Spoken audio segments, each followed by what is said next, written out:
Have you ever noticed how some people seem to control rooms without saying a word? Not through charm, not through aggression, through something else entirely. They sit quietly while others scramble to impress them. They speak once while others speak 10 times. And somehow, everyone in the room is trying to earn their approval. You've seen them. The CEO who says nothing in meetings, but everyone watches for a nod. The teacher whose silence is more terrifying than any lecture. The parent whose disappointment cuts deeper than any punishment. Most people think power comes from what you show. They're wrong. Today you'll discover what Han Fei, the most dangerous philosopher in Chinese history, understood about true power. The skill he taught that emperors feared and ministers whispered about. A technique so effective that the first emperor of China used it to unify a fractured nation, and so dangerous that it got Han Fei himself killed. But first, I need to tell you about a young man who tried to gain power by showing everyone how brilliant he was, and how that almost destroyed him. 233 BC, Warring States period China. Han Fei sat in a study surrounded by bamboo scrolls, his hands stained with ink, his eyes burning from sleepless nights. 27 years old and already considered one of the most brilliant minds in the kingdom of Han. He had studied under Master Xuanzi alongside Li Si, both destined to shape empires. He had mastered Confucian texts, Taoist philosophy, legalist strategy. He could debate the greatest scholars and win. He could write essays that made ministers weep with their insight. He had knowledge, mountains of it, but he had no power. None. His father was a minor aristocrat. His kingdom was weak, constantly threatened by the aggressive state of Qin. And despite all his brilliance, despite all his carefully written proposals, despite his flawless logic and historical examples, the king of Han dismissed his advice. Every time, Han Fei would spend weeks crafting the perfect memorial. He would cite precedent, quote ancient texts, construct arguments so airtight that refusal seemed impossible. He would present them with confidence, his voice clear, his points devastating. The king would nod politely, thank him for his diligence, then do nothing. Do you know what that does to a man? To pour your genius on a paper, to know you're right, to see the path forward so clearly, and watch people ignore you? The frustration was overwhelming. He had solutions to save his kingdom. He understood statecraft better than the ministers who had the king's ear. He could see the mistakes they were making, the disasters they were inviting. But brilliance without influence is just expensive entertainment. His colleagues mocked him. Han Fei, the philosopher of unread scrolls, they whispered. All theory, no impact. His stutter made public speaking difficult, so even his verbal defenses came out broken and weak. He tried harder, wrote more, argued better, added more evidence, more logic, more historical examples, made his proposals impossible to misunderstand. Nothing changed. One night, after another memorial was politely filed away and forgotten, Han Fei walked through the palace gardens. The moon was full, the air was cold, and he asked himself the question that would change everything. Why do inferior men hold power while superior men write essays? That question kept him awake for 3 days. He went back through every political text he'd studied. Confucius said rulers should lead through virtue and moral example. The Taoists said power came from non-action and natural harmony. His own proposals had followed these traditions: appeal to morality, demonstrate virtue, trust in the goodness of human nature. And all of it was beautiful, philosophical, completely useless, because he'd been watching the wrong thing. He'd been studying what power should look like in an ideal world. But the men who actually held power, the ministers who controlled the king, the generals who commanded armies, the merchants who manipulated markets, they operated by completely different rules. So Han Fei started watching them. Not what they said, what they did. The pattern was invisible at first, then became obvious. The powerful never revealed their full hand. They never explained their complete strategy. They never taught their methods to potential rivals. They operated through deliberate opacity, letting others guess, speculate, wonder. The minister who controlled grain distribution never showed up to debates. He just controlled grain. When famine threatened, suddenly everyone needed him. He didn't have to argue his importance. It was self-evident. The general who won battles rarely gave detailed reports. The enemy was defeated, he'd say. How? Through what tactics? Silence. And because no one understood his methods, they couldn't replace him. His value was protected by mystery. The merchant who became wealthy never explained his trading routes, never shared his supplier relationships, never revealed his pricing strategy. He smiled and changed the subject. And Han Fei realized they weren't hiding because they were secretive by nature. They were powerful because they hid. What Han Fei discovered in those gardens changed political philosophy forever. He called it Shu, the methods of statecraft. But it wasn't just political technique. It was something deeper, more fundamental, a principle of power itself. Here's what he understood. Power is inversely proportional to transparency. The more people understand your methods, the less power you have. The more you explain, the weaker you become. The more you reveal, the easier you are to replace. This is the opposite of what you've been taught. You've been told that communication is key, that transparency builds trust, that explaining yourself demonstrates competence, that sharing your process shows you have nothing to hide. And in certain contexts, that's true. For building genuine relationships, for collaborative work, for teaching, transparency has value. But for maintaining power, for commanding authority, for making yourself indispensable, transparency is suicide. Think about it. When someone fully understands how you achieve your results, what happens? They can replicate your methods. They can question your decisions. They can propose alternatives. They can replace you with someone cheaper. Your value becomes commodified. But when your methods remain mysterious, when people get results from you but don't understand how you produce them, you become irreplaceable, valuable, powerful. This is what Han Fei saw clearly for the first time. The scholars failed because they explained everything. The powerful succeeded because they explained nothing. Let me be precise about what Han Fei taught, because this is dangerous knowledge, and if you misunderstand it, you'll become a manipulative fraud instead of genuinely powerful. Shu has 3 components. First, capability concealment. Never fully reveal what you're capable of.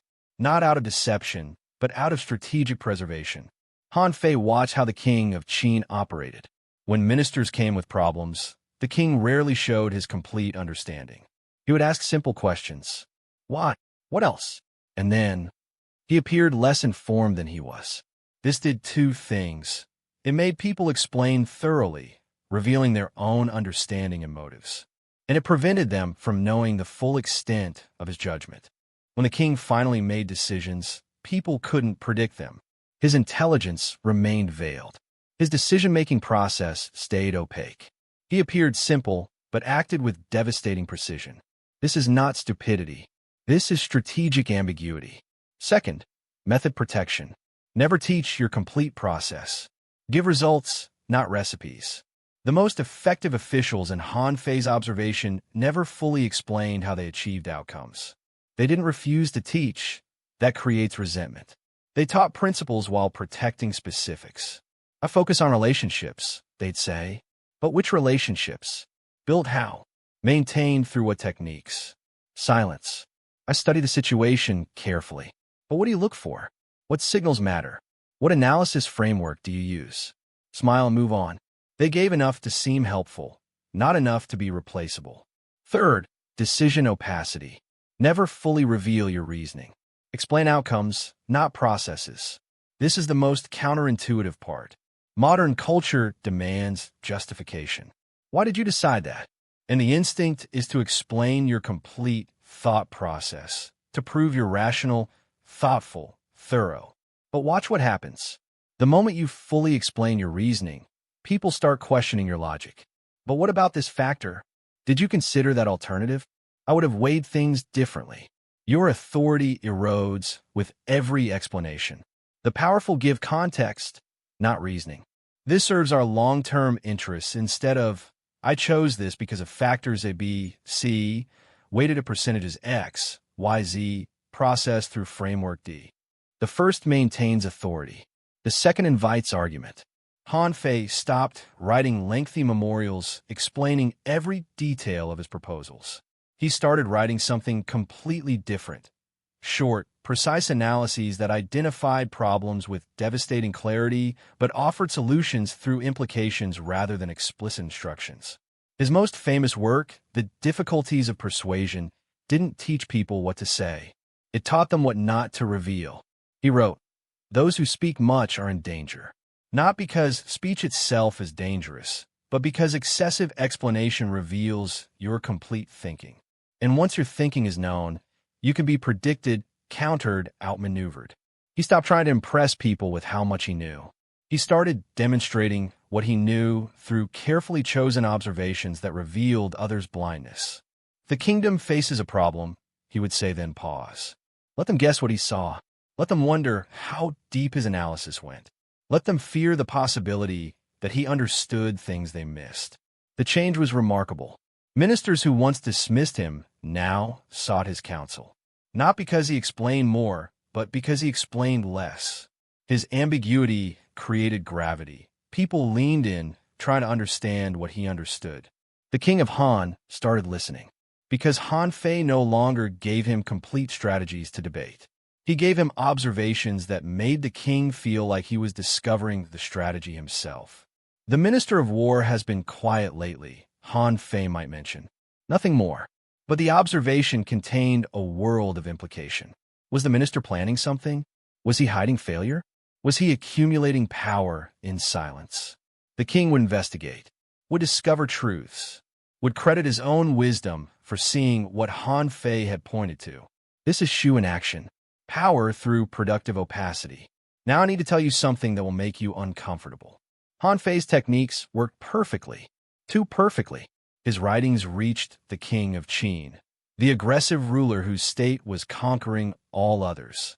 The king read Han Fei's work and said, "If I could meet this man and speak with him, I could die without regret." That's how powerful these ideas were.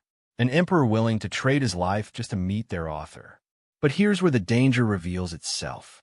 When Han Fei finally traveled to Qin as a diplomat, his old classmate Li Si was already prime minister. They had studied together under the same master. They were both brilliant. They both understood these techniques. And Li Si realized, if the king of Qin truly understood how powerful Han Fei's methods were, if he made Han Fei an advisor, Li Si would be replaceable. So Li Si whispered carefully to the king, "Han Fei's loyalty is to the kingdom of Han. His methods are brilliant, but who will they serve? Can you trust a man whose homeland we're at war with?" The doubt was planted. The opacity Li Si had learned to protect himself became a weapon against Han Fei.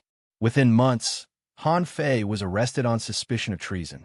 In prison, he wrote frantically, trying to explain his innocence, trying to demonstrate his loyalty, trying to make his motives transparent. He violated his own principles in a desperate attempt to save his life. It didn't work. Li Si sent him poison. Han Fei died in that cell at age 40, killed by the very techniques he had mastered. Do you see the tragedy? Do you see the danger? The most dangerous skill of the truly powerful is dangerous to the powerful themselves. Because once everyone understands Shu, once everyone operates through strategic opacity, once everyone protects their methods and conceals their capabilities, trust becomes impossible. Alliance becomes impossible. Genuine collaboration becomes impossible. You enter a world where everyone is maneuvering, no one is transparent, and the most skilled practitioners of power die by poison sent by former friends. This is why I called this skill dangerous. Not just dangerous to your enemies. Dangerous to you. But I haven't told you the complete truth yet. Because while Han Fei died, his ideas didn't. The king of Qin used Han Fei's methods to unify China and become the first emperor. Han Fei's writings became required study for every subsequent dynasty. Why did the techniques survive when their creator didn't? Because there are two types of power, and Han Fei only mastered one. Type 1, positional power. This is the power of your role, your title, your official authority. The power that comes from controlling resources, information, or decisions. The power Han Fei wrote about. Shu works perfectly for positional power. If you're a minister, a CEO, a team leader, strategic opacity protects your position. Method concealment maintains your value. Decision opacity preserves your authority. This is real power, useful power, but it's also transactional power. People follow you because they need what you control. The moment you lose the position, you lose the power. Type 2. Personal power. This is the power of who you are. Your character, your integrity, the trust you've built through consistent transparency, the relationships you've cultivated through genuine openness. This is the power Han Fei neglected. In prison, when he tried to explain himself, no one believed him. Not because his explanation was weak, but because he had no foundation of trust to draw from. He'd spent years being strategically ambiguous. Now, when transparency mattered most, he had no credibility for it. Do you see the danger now? If you practice Shu without building genuine relationships, you become powerful but isolated, effective but alone, respected but not trusted. And the moment someone wants you gone, no one will defend you. This is what happened to Han Fei.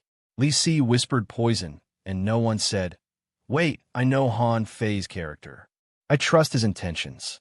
Because no one did. So here's what you actually need to understand. The most dangerous skill of the truly powerful isn't Shu alone. It's knowing when to practice Shu and when to practice radical transparency. Let me be specific. Practice Shu when you're in competitive environments where others benefit from your diminishment. You're protecting professional methods that create your value. You're maintaining authority that requires decisiveness over consensus. You're dealing with people who seek to replace you rather than complement you. You're in environments where vulnerability equals exploitation. Practice radical transparency when you're building genuine relationships with non-competing peers. You're teaching people you want to succeed. You're creating trust bonds with family and close friends. You're in situations where mutual vulnerability strengthens everyone. You're dealing with people whose success doesn't diminish yours. The truly powerful know the difference. They're not always mysterious. They're not always open. They're contextually intelligent about when each approach serves them. Let me show you what this looks like in your life today. Scenario 1, the workplace. You've developed a system that makes you incredibly efficient at your job. You finish in 4 hours what takes others 8 hours. Your instinct is to share this, to be helpful, to build goodwill, to demonstrate competence. But watch what happens. You teach your method to your colleague. They become as efficient as you. Now you're not special anymore. And when layoffs come, you're both equally replaceable. Shu says, share your principles, not your specifics. I focus on the highest impact tasks first, you explain. True, but not complete. You don't mention which tasks you've identified as highest impact. You don't reveal your prioritization framework. You don't share your specific shortcuts. You seem helpful without making yourself replaceable. Scenario 2, the negotiation. You're negotiating salary for a new job. They ask what you currently make. Most people answer directly. They think transparency demonstrates honesty. But transparency here costs you money. Once they know your current number, they anchor to it. Your negotiating power evaporates. Shu says, I'm looking for a compensation package that reflects the value I'll create in this role. Based on market research and the scope of responsibilities, I'm targeting higher number. You redirected from past to future, from facts to positioning. You maintained opacity around your current situation while creating transparency around your expectations. Scenario 3, the leadership position. You're leading a team. Someone challenges your decision in a meeting. Everyone's watching to see how you respond. The modern instinct. Explain your complete reasoning to prove you're thoughtful. But watch the dynamic shift. The moment you fully explain, you invite debate about your reasoning. But did you consider X? What about Y? Your authority becomes a negotiation. Shu says, I've considered multiple factors, and this serves our objectives best. Then move forward. You provided context without exposing your reasoning to dissection. If someone has genuine insights you missed, they can share them. But you're not defending your thought process. You're executing a decision. Scenario 4, the friendship. Your close friend is struggling with a decision. You have insights that could help. This is where Shu stops. This is where opacity becomes cruelty. Here you practice radical transparency. You share not just your conclusion, but your reasoning. Not just your advice, but your doubts. You make yourself vulnerable by revealing uncertainty.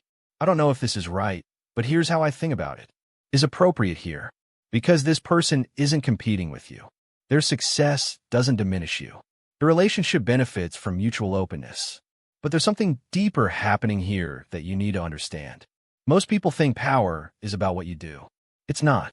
It's about who you become.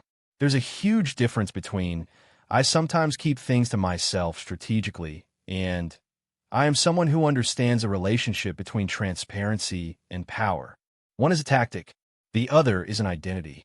When you practice Shu as a tactic, you think about it consciously. Should I reveal this? Should I explain that? It's effortful, exhausting, and people sense your calculation. But when you embody Shu as identity, it becomes natural. You don't think about what to reveal. You simply have a calibrated sense of appropriate disclosure. Like a skilled poker player who doesn't consciously think about tells. They just know what to show and what to hold. This is what separated Han Fei from Li Si. Han Fei practiced Shu brilliantly in his writing. But in his personal life, he hadn't integrated it as identity. When crisis came, he reverted to full explanation, exposing himself completely in desperate attempts to prove innocence. Li Si had integrated it so completely that he never broke character.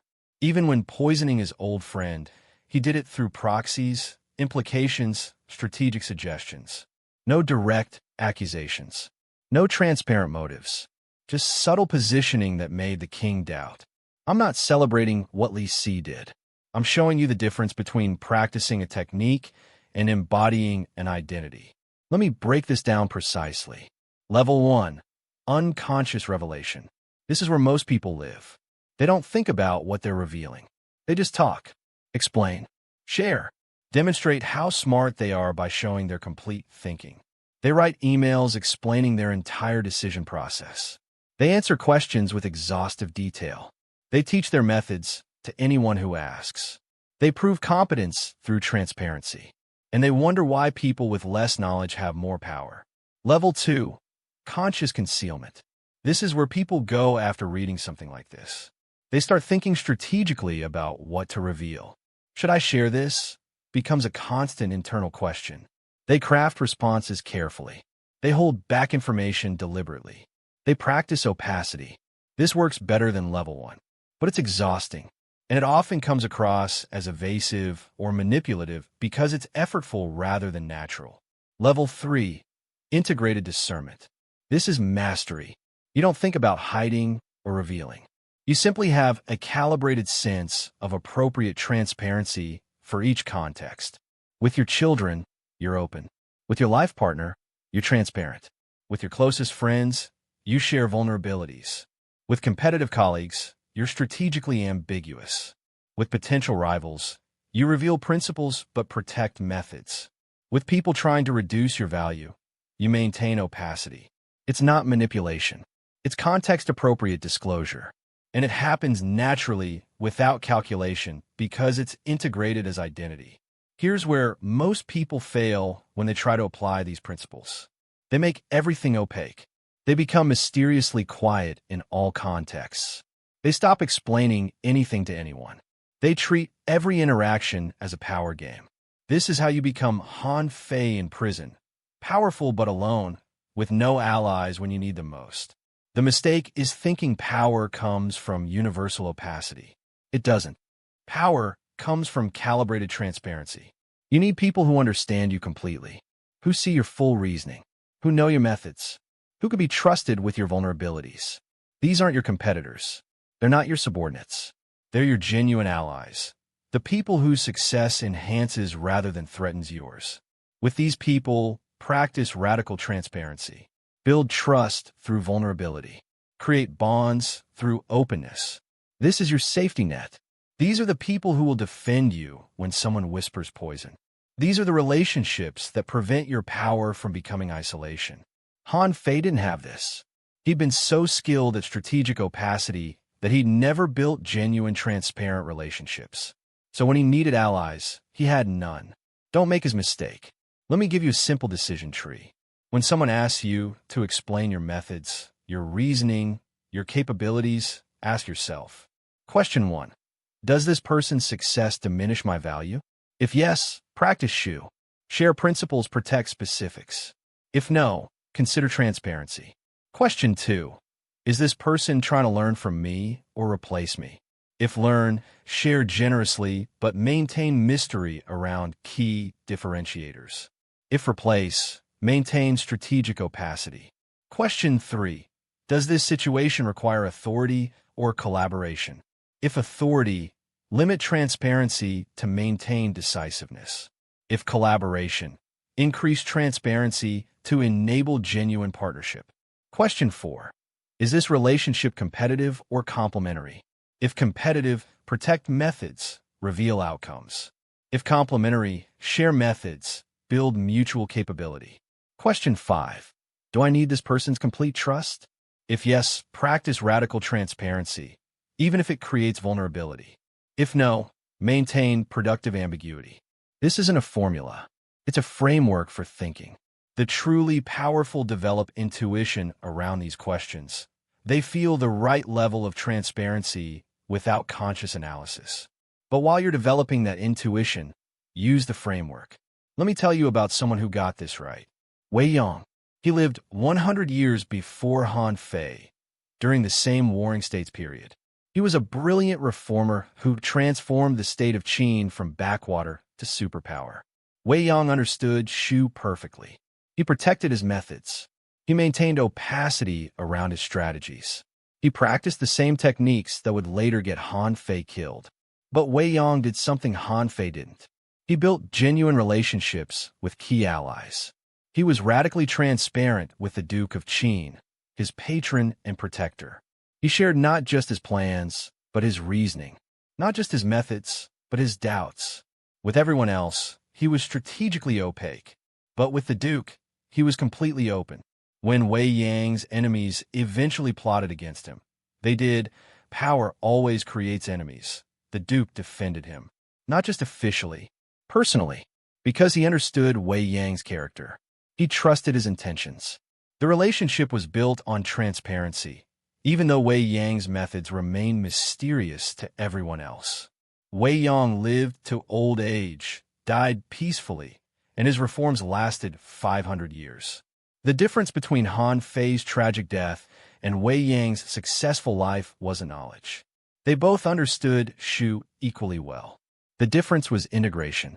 Wei Yang knew when to be opaque and when to be transparent. Han Fei only mastered opacity. So here's where we are. You now understand the most dangerous skill of the truly powerful. You understand Shu, strategic opacity, method protection, capability, concealment. You understand why it works. Why transparency often equals vulnerability. Why excessive explanation erodes authority. Why the powerful reveal outcomes but protect processes. You also understand the danger. How this skill can isolate you. How it killed its own creator. How power without trust becomes a prison. The question is, what will you do with this knowledge? Because there are 3 paths from here. Path 1, reject it entirely. You can decide this is manipulation. That transparency is always right. That hiding your methods is dishonest. This is the comfortable path, the moral feeling path, and it will keep you exactly where you are, knowledgeable but not powerful, competent but not influential. Path 2, practice it everywhere. You can become strategically opaque in all contexts. Protect everything. Reveal nothing. Treat all relationships as power games. This path leads to Han Fei's prison. Power followed by isolation, followed by destruction.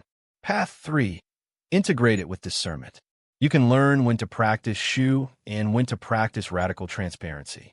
You can build power through strategic opacity while building trust through selective openness. This is the difficult path, the nuanced path, the path of genuine mastery. Which path will you choose? Here's how you know if you understand this. Over the next 7 days, try this exercise.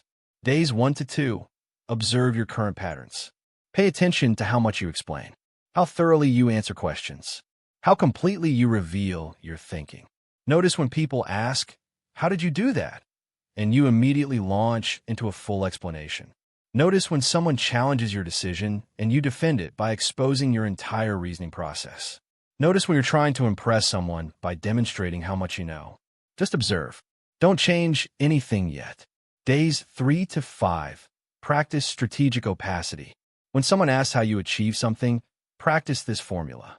I focused on general principle and stayed consistent.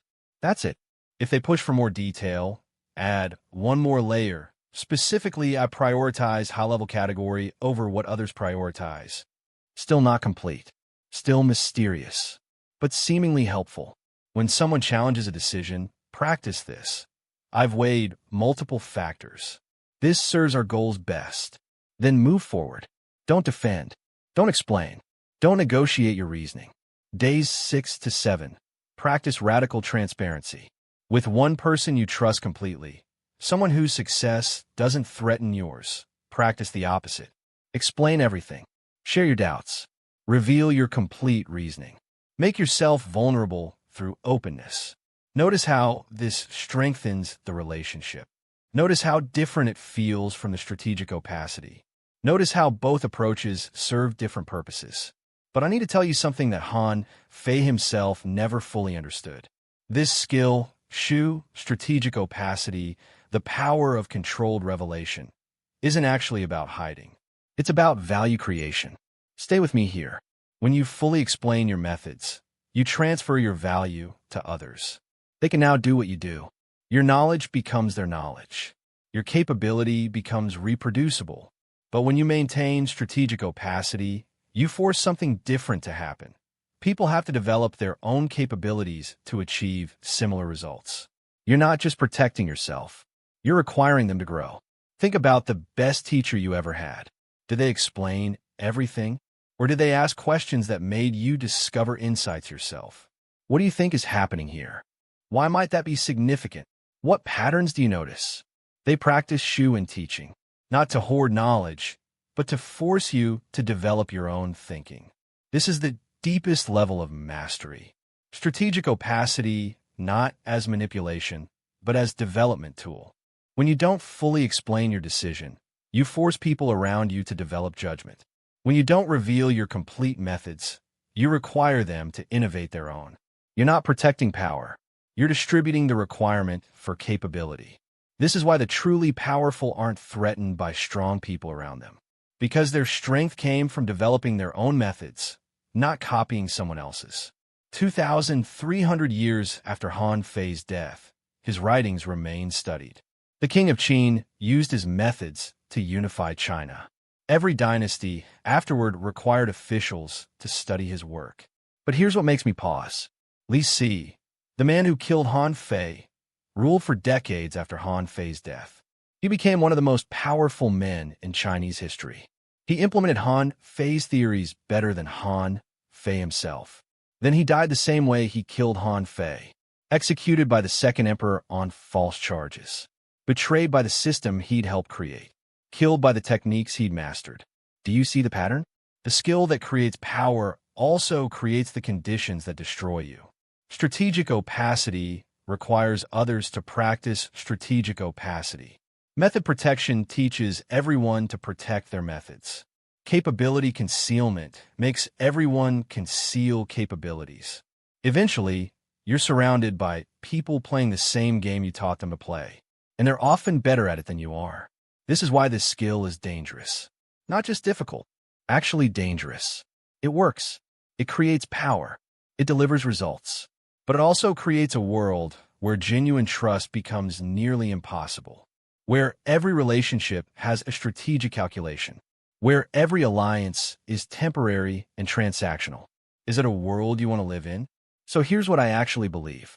The most dangerous skill of the truly powerful isn't Shu alone. It's the integration of Shu with its opposite, the wisdom to know when strategic opacity serves and when radical transparency serves. Practice Shu in competitive environments where your value requires protection, with colleagues competing for the same promotion, with competitors in your industry. with people trying to replace you rather than complement you. Here, protect your methods. Maintain capability ambiguity. Preserve decision opacity. Practice radical transparency in complementary relationships where vulnerability creates strength. With your life partner, with your children, with genuine friends whose success enhances rather than threatens yours, with mentors who want you to surpass them. Here, reveal everything. Share doubts. Expose reasoning. Make yourself vulnerable. The truly powerful know the difference. They don't practice one approach universally. They don't have a fixed strategy. They're contextually intelligent, adapting their transparency to serve relationship quality and personal power simultaneously. This is harder than being universally transparent. It's harder than being universally opaque. It requires discernment, judgment, wisdom. It requires becoming someone who understands that power and trust aren't opposites. They're complementary forces that require different strategies in different contexts. This is what Han Fei never mastered. He understood power, but not trust. Strategy, but not relationship. Technique, but not integration. Don't make his mistake. So what will you do? You can close this video and forget everything. Go back to over-explaining, fully revealing, trying to prove your competence through transparency. That's comfortable. That's what everyone else does. But you'll stay exactly where you are, where you can start practicing Shu tomorrow. Begin protecting your methods. Stop explaining your complete reasoning. Maintain strategic ambiguity about your capabilities. You'll gain power. People will respect you more. Your value will increase. But if you practice it everywhere, with everyone, without discernment, you'll end up like Han Fei, powerful but alone, respected but not trusted, influential but isolated. Where you could do the hard thing. Learn to read contexts. Develop the judgment to know when opacity serves and when transparency serves. Build power through strategic concealment while building trust through selective openness. Practice Shu with competitors. Practice radical transparency with true allies. Become powerful and trusted, influential and connected, respected and loved. This is the path of mastery. Not just mastering the dangerous skill, but mastering when to use it and when to set it aside.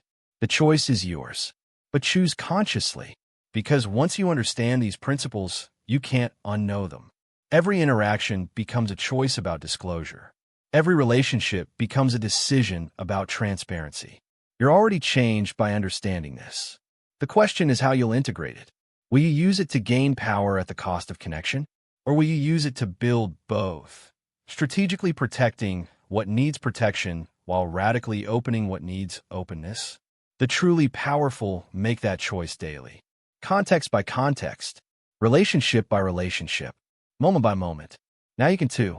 If this video helped you understand something you felt but couldn't articulate, the tension between transparency and power, the cost of over-explanation, the value of strategic opacity, then like this video and subscribe for more content on ancient wisdom applied to modern challenges.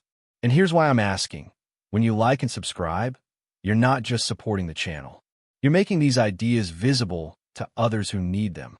People struggling with the same tensions you felt. People who haven't yet discovered that the problem isn't their competence. It's their approach to disclosure.